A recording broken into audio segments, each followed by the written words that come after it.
Baik, Assalamualaikum warahmatullahi wabarakatuh. Saya Nadia Gusdita akan memulai penjelasan mengenai topik tugas besar saya, yakni laporan pembayaran angsuran pinjaman pada UPTD Fasilitasi Pembiayaan di Kota Payakumbuh. Yang pertama, di sini ada laporan yang sudah saya dapatkan pada UPTD tersebut. Di sini terdapat dua laporan. Yang pertama yaitu laporan setoran harian dan yang ini adalah kartu kontrol. Yang pertama, saya akan bahas laporan setoran harian terlebih dahulu, di mana laporan setoran harian ini merupakan laporan yang dicatat ketika adanya mitra pemanfaat yang membayar setiap harinya. Jadi, laporan ini dicatat per tanggalnya, karena laporan ini berfungsi digunakan sebagai lampiran ketika melakukan setoran setelah tutup kas ke Bank Nagari. Jadi, laporan ini akan dicatat serta dicetak berdasarkan tanggalnya. Dan di sini ada beberapa kolomnya, yaitu kolom nomor, nama, tanggal kwitansi, nomor kwitansi, pokok, jasa, dan jumlah. Untuk kolom pokok itu merupakan berapa jumlah pokok yang dia bayar, kemudian berapa jasa yang dia bayar, kemudian jumlah keduanya. Dan di sini juga dikalkulasikan jumlah per masing-masingnya. Kemudian, proses bisnis untuk pembayaran angsuran pada UPTD tersebut, setelah dicatat pada laporan harian ini, kemudian akan dipindahkan ke sebuah kartu kontrol. Jadi, pembayaran yang sudah dilakukan oleh mitra pemanfaat tersebut dicatat per masing-masingnya untuk setiap bulannya, dipindahkan ke kartu kontrol ini. Pada kartu kontrol ini terdapat beberapa kolom, yaitu nama peminjam, nomor akad, alamat pinjaman, jumlah JW, yaitu jumlah bulan lamanya dia meminjam, kemudian tanggal realisasi, kemudian tanggal jatuh tempo, yaitu terakhir peminjamannya kapan atau berakhirnya angsurannya kapan, kemudian bidang usaha, kemudian pokok yang harus dia bayarkan, jasa yang harus dia bayarkan, kemudian jumlah cicilan yang harus dia bayarkan, yaitu penjumlahan pokok dan jasa. Kemudian, disinilah dicatat pembayaran yang sudah dilakukan oleh mitra pemanfaat tersebut per masing-masing bulannya. Kemudian juga dikalkulasikan sisa pokoknya, kemudian sisa jasa, kemudian sisa pinjamannya, yaitu penjumlahan dari sisa pokok dan juga sisa jasa. Kemudian, dengan adanya laporan ini, saya sudah kemudian dirancanglah sebuah IRD, Entity Relationship Diagram. Berikut IRD-nya. Pada IRD ini terdapat beberapa tabel atau entitas yang saling berelasi. Yang pertama itu ada penetapan, kemudian mitra pemanfaat, pembayaran, kemudian tabel bidang usaha, dan petugas survei. Tabel mitra pemanfaat ini merupakan tabel untuk menyimpan data-data mitra pemanfaat yang mendapatkan pinjaman modal pada UPTD tersebut. Jadi otomatis mitra pemanfaat ini sudah dilakukan penetapan, di mana mitra pemanfaat ini primary key-nya adalah nomor regis. Kemudian, dia juga berelasi dengan tabel bidang usaha, di mana tabel ini yang menyimpan data-data bidang usaha dari mitra pemanfaat. Relasi antara mitra pemanfaat dengan bidang usaha itu adalah 1 ke banyak, karena mitra pemanfaat ini pasti ada bidang usaha yang dia simpan, maka dari itu relasinya adalah 1 ke banyak, alias setidaknya ada 1 bidang usaha yang harus ada di mitra pemanfaat. Bukan setidaknya ada 1, harus tentu pasti ada begitu. Kemudian di sini ada field-nya nama MP, nama mitra pemanfaatnya, alamat MP, kelurahan, kecamatan, dan nomor HP-nya. Kemudian mitra pemanfaat ini berelasi dengan tabel penetapan, di mana relasinya adalah relasi 1 ke banyak. Karena untuk mitra pemanfaat ini kondisinya adalah di mana pasti mitra pemanfaat ini sudah memiliki penetapan. Maka dari itu relasinya adalah 1. tidak boleh 0 gitu. Kemudian ke banyak. Kenapa banyak? Karena satu mitra pemanfaat tersebut bisa melakukan lebih dari satu kali peminjaman. Jadi otomatis juga ada lebih dari satu kali penetapan. Dan di sini primary key-nya adalah nomor akad. Kemudian karena dia berrelasi dengan mitra pemanfaat, maka di sini nomor regis sebagai foreign key-nya.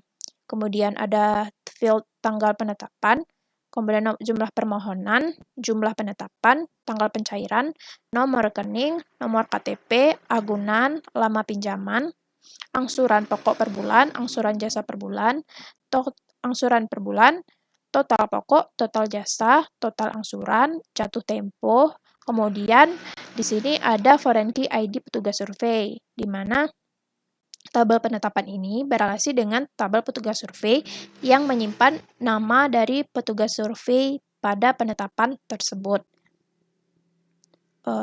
Kemudian di sini ada tambahan field yaitu status, di mana status ini berfungsi untuk menyimpan karakter 1 dan 0. Yang mana karakter 1 tersebut menandakan bahwa penetapan itu masih aktif. Dan karakter 0 menandakan bahwa penetapannya sudah tidak aktif.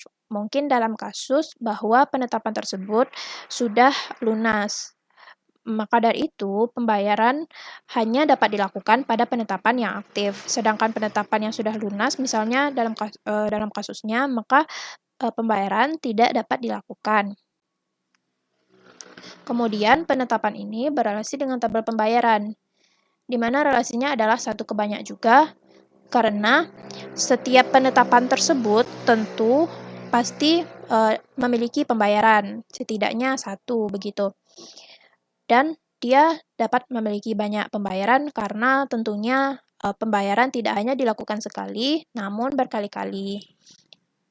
Kemudian mitra pemanfaat begitu juga, dia juga berrelasi dengan pembayaran, di mana relasinya juga 1 ke banyak, karena seperti sama dengan halnya penetapan tadi, satu mitra pemanfaat pastilah melakukan pembayaran.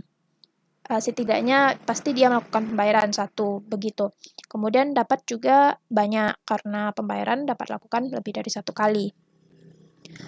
Kemudian dari IRD yang sudah dibangun ini, maka dibangunlah sebuah database.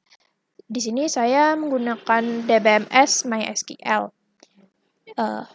Database ini dapat dirancang dengan menggunakan script MySQL. Dan inilah script MySQL yang saya gunakan untuk membangun tabel atau struktur dari database tersebut. Yang pertama itu ada tabel mitra pemanfaat. Ini merupakan script MySQL untuk membangun tabel tersebut. Di sini ada field-fieldnya. Kemudian primary key-nya adalah nomor regis. Kemudian di sini kita alter tabel mitra pemanfaatnya untuk menambahkan ID bidang usaha sebagai foreign key-nya, karena seperti kita tahu sebelumnya dia berrelasi dengan tabel bidang usaha. Dan referensinya adalah ke tabel bidang usaha. Kemudian selanjutnya itu untuk tabel bidang usaha, ini merupakan script MySQL untuk membangun tabel tersebut pada database. Kemudian tabel penetapan, ini merupakan script MySQL-nya untuk membangun tabel penetapan, di mana kita tahu tabel penetapan tersebut memiliki 2 foreign key, yaitu nomor regis yang mereferensikan ke tabel mitra pemanfaat, dan ID petugas survei yang referensinya ke tabel petugas survei. Kemudian ini untuk tabel petugas survei. Kemudian ini untuk tabel pembayaran, di mana tabel pembayaran ini sifatnya adalah auto increment. Saya buat auto increment karena value-nya nantinya hanya berupa angka, dan kemudian juga memudahkan user, sehingga user tidak perlu memikirkan lagi nomor kwitansi mana yang terakhir, misalnya agar tidak ada nomor kwitansi yang sama begitu. Kemudian ini ada nomor akad dan nomor regis yang nantinya akan menjadi foreign key karena dia berrelasi dengan tabel penetapan dan tabel mitra pemanfaat tadi, dan primary key-nya adalah nomor kwitansi. Di sini ada on delete no action, on update no action. Jadi ketika data dihapus atau diubah, maka hal tersebut hanya tidak dapat dilakukan pada foreign key, namun harus dilakukan pada tabel primary key-nya. Begitulah script MySQL yang digunakan untuk membangun database atau tabel-tabel tersebut. Di sini hasil dari pembangunan tabelnya itu ada beginilah struktur tabelnya. Itu yang pertama adalah bidang usaha, itu ada primary key-nya ID bidang usaha, kemudian nama bidang, nama jenis, kemudian untuk mitra pemanfaat, primary key-nya nomor regis, dan foreign key-nya adalah ID bidang usaha, kemudian tabel petugas survei, primary key-nya adalah ID petugas survei, dan field-nya petugas survei, kemudian ada penetapan, primary key-nya adalah nomor akad, kemudian foreign key-nya ada nomor regis, dan juga ID petugas survei. Kemudian pembayaran, primary key-nya nomor kwitansi, dan foreign key-nya nomor akad dan nomor regis. Kemudian setelah dibangun database ini, dan dirancanglah sebuah sistem yang mengimplementasikan database ini dengan menggunakan PHP. Bahasa pemrograman PHP, saya sudah membangun sistemnya. Berikut sistem yang sudah saya bangun, di mana yang pertama sistem ini akan menampilkan halaman utamanya berupa laporan pembayaran angsuran per harinya, di mana laporan ini merepresentasikan laporan untuk setoran hariannya. Di sini data yang ditampilkan adalah data-data pembayaran yang sudah dilakukan atau yang ada pada database tabel pembayaran ini.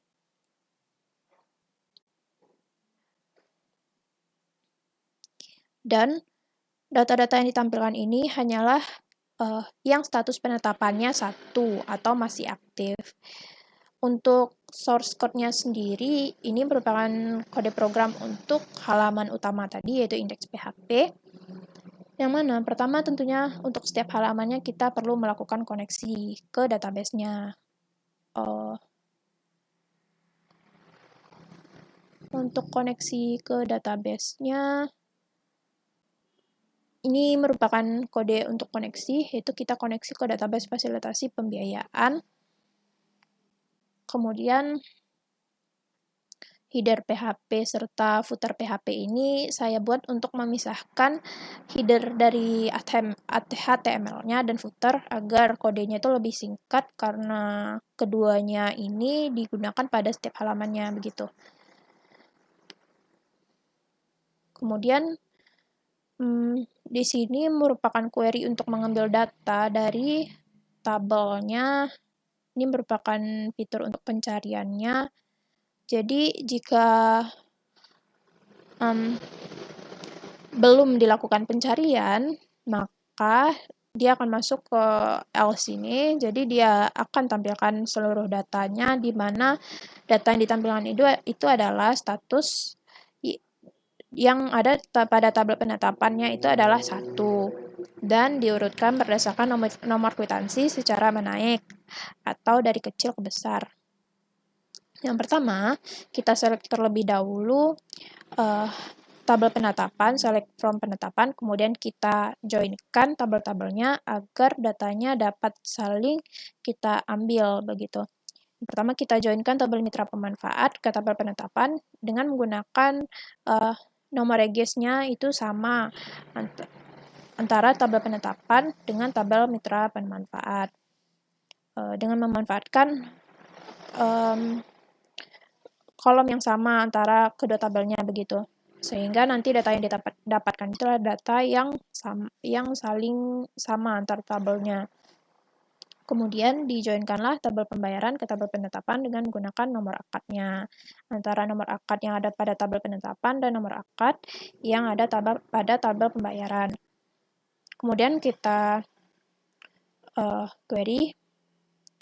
Kemudian ditampilkanlah data-data tersebut. Kita fetch datanya dan ditampilkanlah untuk masing-masingnya itu ada nama mitra pemanfaatnya, yang ada pada tabel mitra pemanfaat, nomor akad yang ada pada tabel penetapan, tanggal kwitansi, nomor kwitansi, bayar pokok, bayar jasa, dan jumlah bayar pada tabel pembayaran.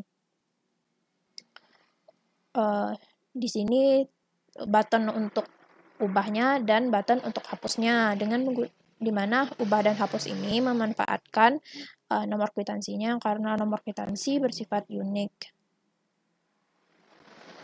Maka ditampilkanlah data-datanya. Kemudian kita dapat melakukan entry datanya dengan menekan tombol ini tadi.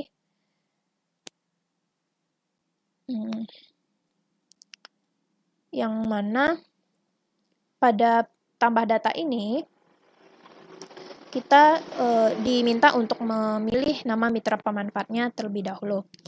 Yang mana nama mitra pemanfaat ini yang ditampilkan hanyalah mitra pemanfaat yang status penetapannya adalah 1 atau masih aktif. Seperti contohnya Fitri Ramadayani ini. Pada tabel penetapan yang merupakan nomor regisnya 1 ini merupakan Fitri Ramadayani, dan dia sudah 2 kali ditetapkan, dan status penetapannya itu yang pertama adalah 1, yang kedua adalah 0. Dan data yang ditampilkan itu adalah data yang status penetapannya adalah 1. Seperti ini. Nomor akadnya adalah 19. Maka yang ditampilkan di sini adalah nomor akad yang 19 dan bayar pokok dan bayar jasanya juga yang 9, yang juga data yang 19 tersebut, bukan yang 16 tadi. Maka dapat dipastikan hal tersebut. Kemudian ketika kita memilih nama mitra pemanfaatnya, maka akan langsung muncul nomor akad serta bayar pokok, bayar jasa, dan jumlah bayarnya sesuai dengan data yang tersimpan pada tabelnya, pada database. Dan field input atau form input dari nomor akad ini bersifat read only sehingga user tidak dapat mengubahnya untuk menghindari kesalahan inputan. Namun berbeda dengan bayar pokok dan bayar jasa karena dalam beberapa kasus mitra pemanfaatnya tidak membayar sesuai dengan jumlah bayar pokok dan bayar jasanya begitu. Mungkin karena dia menunggak atau mengangsur. Kemudian dikalkulasikan jumlah bayarnya, dan jumlah bayar ini juga sama seperti nomor akad, dia bersifat read only, jadi tidak dapat diubah untuk menghindari kesalahan dari atau inputan dari user begitu. Kemudian kita pilih tanggalnya, misalnya tanggal sekarang, dan tambah datanya, data berhasil ditambah, dan akan ditambahkan datanya ke tabel pembayaran tersebut di sini. Yang tanggal 1 tadi. Tabel pembayaran ini yang tanggal 1. Datanya masuk ke database. Kemudian kita selanjutnya dapat melakukan pencarian. Misalnya kita mencari berdasarkan nama Fitri misalnya. Fitri cari, akan ditampilkan data Fitri. Refresh, misalnya kita cari jumlah bayarnya. Pada dasarnya kita dapat melakukan pencarian dengan menggunakan setiap keyword yang ada pada kolom-kolom ini.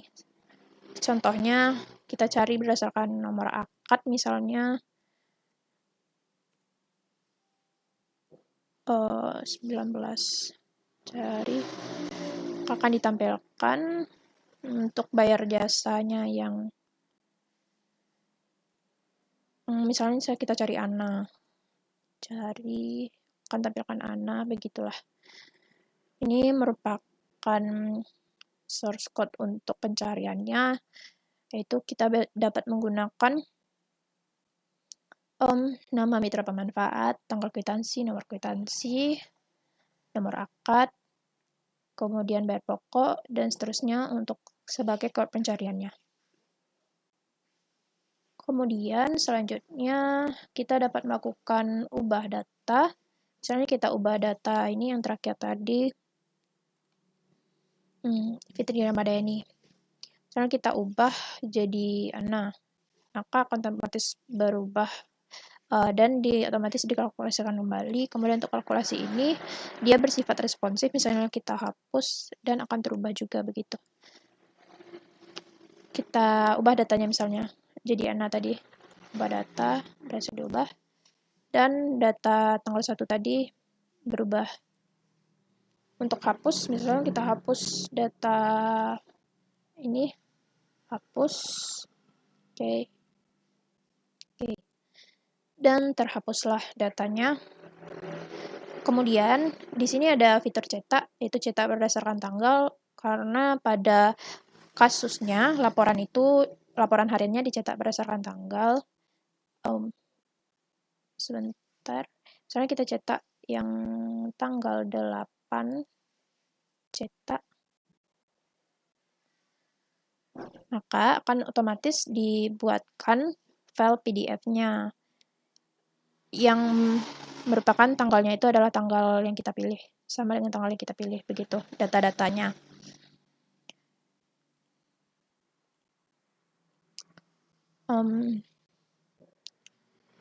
Kemudian yang tadi untuk tambah tersebut, di sini merupakan source code-nya, yang mana untuk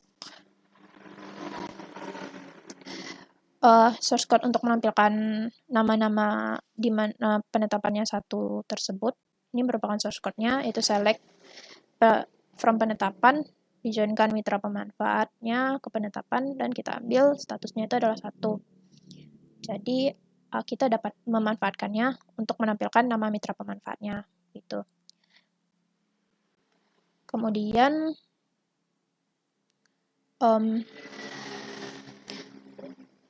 ketika kita memilih nama mitra pemanfaatnya, maka akan ditampilkan data-data yang sama dengan nama mitra pemanfaat tersebut. Di sini saya memanfaatkan JavaScript agar lebih responsif websitenya begitu.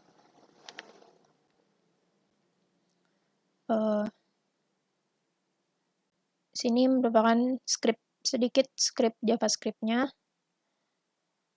untuk mengubah value form lainnya, kemudian untuk menghitungnya. Kemudian di sini merupakan query SQL, sintak MySQL untuk insert datanya ke tabel pembayaran. Jadi, di sini kita tidak perlu menginputkan atau menginputkan nomor kwitansinya, karena nomor kwitansi itu dibuat otomatis oleh MySQL-nya. Jadi kita hanya menginput nomor akad, nomor regis, tanggal kwitansi, bayar pokok, dan seterusnya. Dan data-data ini kita tangkap dari per masing-masing formnya. Itu menggunakan metode post di sini formnya.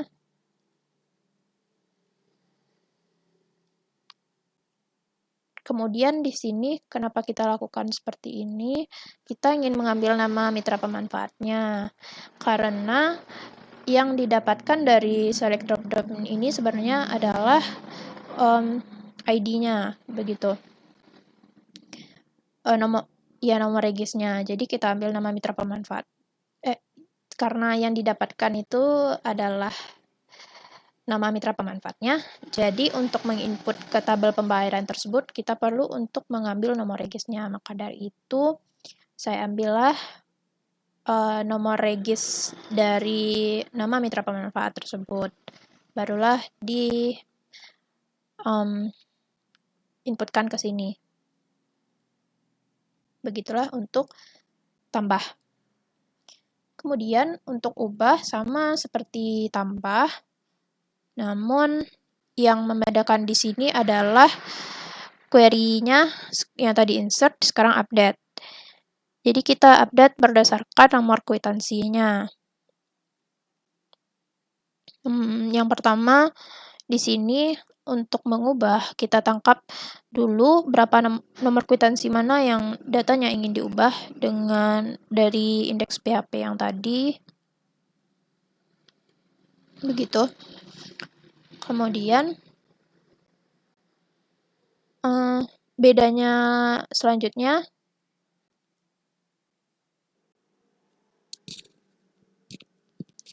di mana bedanya itu terletak pada kalau diubah ini kita tampilkan data-data lamanya begitu yang sudah tersimpan di database. Dimana di sini kita select dulu data-data pembayarannya dan dijoinkanlah mitra pemanfaat ke pembayaran dengan menggunakan nomor regisnya yang sama. Kemudian diselectlah pembayaran berdasarkan nomor kwitansinya tadi. Karena kita ngubahnya berdasarkan nomor kwitansinya tadi kan. Kemudian di-fetch-lah data-datanya dan ditampilkanlah data-data dari nomor akad ini ke value masing-masing from inputnya. Jadi otomatis value-nya akan terisi dengan data lamanya sehingga hal ini memudahkan user. Kurang lebih sama dengan tambah tadi. Kemudian selanjutnya untuk hapus, ini source code-nya. Sama seperti ubah, kita tangkap dulu nomor kwitansi yang mau diubah dan disimpan ke variabel nomor kwitansi dan dilakukanlah perintah MySQL yaitu delete from pembayaran di mana nomor kwitansinya adalah yang kita tangkap tadi.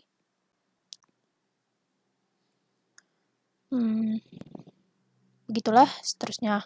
Kemudian kita beralih ke rekap pembayaran, di mana rekap pembayaran ini merepresentasikan laporan untuk kartu kontrolnya. Di sini pada rekap pembayaran ini kita dapat memilih untuk melihat detail rekap mana dengan nomor akad yang mana dan nama mitra pemanfaat yang mana. Dan sama seperti sebelumnya yang ditampilkan di sini hanya penetapannya statusnya adalah 1 atau masih aktif.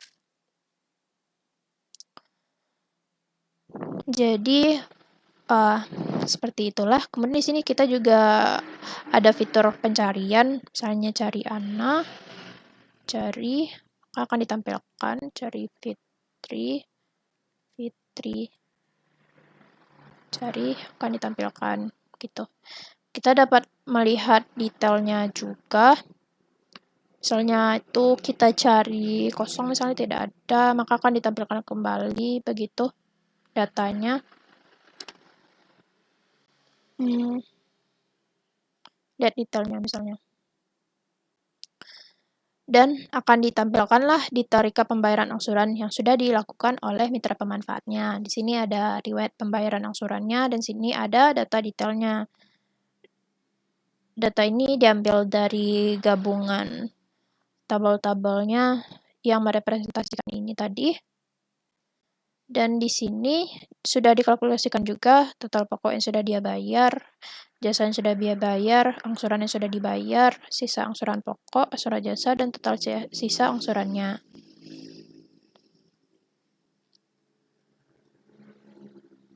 Kemudian ini merupakan untuk rekap tadi ini merupakan source code-nya. Ini source code untuk pencariannya dan ini source code untuk menampilkannya jika belum dicari, jika belum dilakukan pencarian gitu. Dimana di sini kita joinkan tabel penetapan dengan tabel mitra pemanfaatnya untuk memperoleh nomor akad serta nama mitra pemanfaatnya. Dan dimana statusnya itu adalah 1. Kemudian ditampilkanlah data nomor akad dan nama mitra pemanfaatnya. Kemudian untuk detail, ini merupakan kode programnya yang mana di sini kita menangkap nomor akadnya, nomor akad yang diklik oleh user. Jadi kita tampilkan datanya berdasarkan nomor akad pada yang dipilih user tadi. Kemudian diambillah data-data dari tabel penetapan, dijoinkan dengan tabel mitra pemanfaat ke tabel penetapan dengan menggunakan nomor regis, kemudian joinkan tabel pembayaran ke tabel ke tabel penetapan dengan nomor akadnya, dan tabel bidang usaha ke tabel mitra pemanfaat untuk mengambil data bidang usahanya. Kenapa kita menggunakan inner join? Karena inner join ini akan mengambil data-data yang sama di antara tabel-tabelnya, begitu. Kemudian kita fetch datanya, disimpan di variabel data. Kemudian di sini juga ada SQL yang digunakan untuk menjumlahkan bayar pokok, yaitu pembayaran pokok yang sudah dia bayarkan dan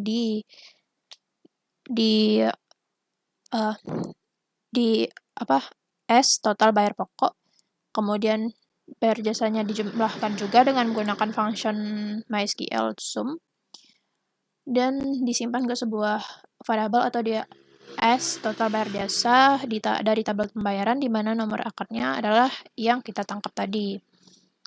Kemudian di fetch kembali di row bayar, dan di sini kita mencari sisa pokoknya, yaitu di mana kita ambil data dari total pokok yang ada pada tabel penetapan dikurangi dengan total bayar pokok, yaitu ini total bayar pokok yang sudah dijumlahkan tadi, yaitu berapa pokok yang sudah dia bayar, begitu juga dengan jasa, sama. Kemudian untuk kita cari berapa jumlah total yang sudah dia bayar, itu dijumlahkanlah total bayar pokok dan total bayar jasanya. Kemudian mencari sisa pinjamannya, ditambahkanlah sisa pokok dan sisa jasanya.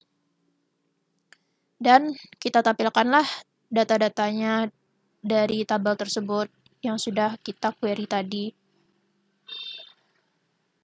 Ditampilkan di sini.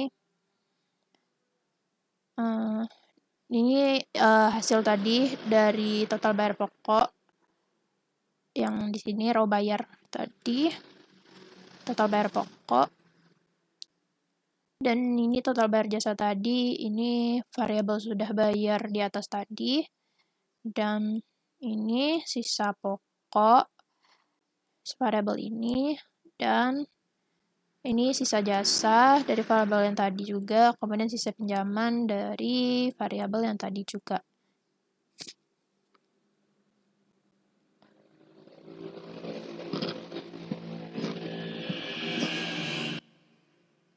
Kemudian, ini merupakan kode program untuk menampilkan riwayat pembayarannya, di mana kita select di sini penetapan, kemudian kita joinkan pembayaran ke penetapan, di mana nomor akadnya itu adalah sama seperti nomor akad yang kita tangkap tadi, dan diurutkan berdasarkan nomor kwitansi secara ascending.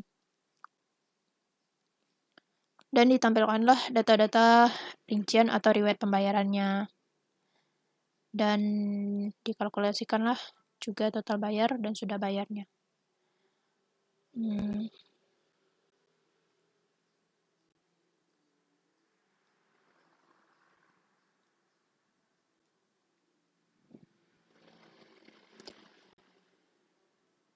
Kemudian di sini juga ada fasilitas cetak untuk rekap pembayarannya, dan dibuatkanlah file PDF-nya seperti ini. Dan ini merupakan source code untuk cetaknya, di mana untuk cetak yang tadi, yang ini berdasarkan tanggal tadi,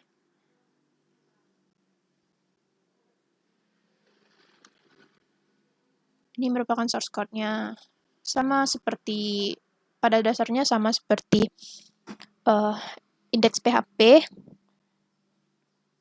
Namun di sini filternya berdasarkan statusnya 1 dan berdasarkan tanggal kwitansinya, yaitu tanggal yang kita inputkan pada ini tadi. Jadi dia filter berdasarkan itu dan ditangkap di variabel tanggal ini.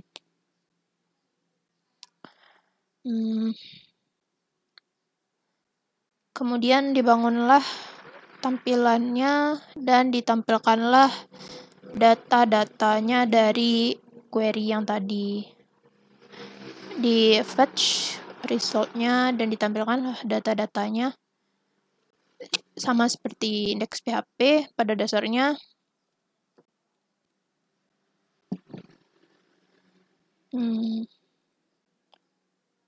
Dan ini untuk menjumlahkannya, jumlah bayar pokok, bayar jasa, dan kita menggunakan operator plus sama dengan ini untuk menambahkannya, menjumlahkannya, dan jumlah totalnya seperti itu.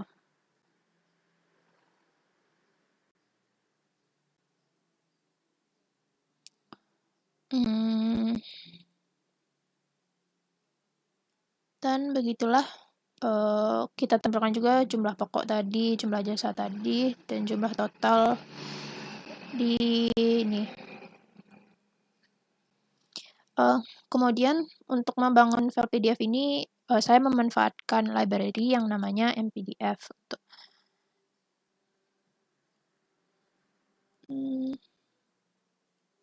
Kemudian ini untuk cetak detail, untuk mencetak detail tadi sama pada dasarnya sama. Namun di sini saya memanfaatkan session, variable session. Karena pada cetak detail ini saya ingin menggunakan kembali nomor akadnya, maka jika ingin menggunakan nomor akadnya di page selanjutnya, itu jadi saya bikin variable session yang namanya nomor akad dan disimpanlah nomor akad yang ditampilkan tadi ke session tersebut dan digunakanlah session tersebut di page cetak detail ini sehingga nomor akadnya masih dapat digunakan begitu. Pada dasarnya sama, ini query-nya sama berdasarkan nomor akad dan begitulah seterusnya.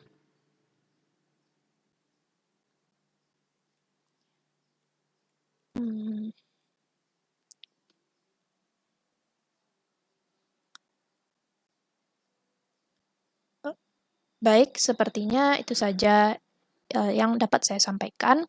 Mohon maaf atas kesalahan serta kekurangannya. Saya tutup. Wassalamualaikum warahmatullahi wabarakatuh.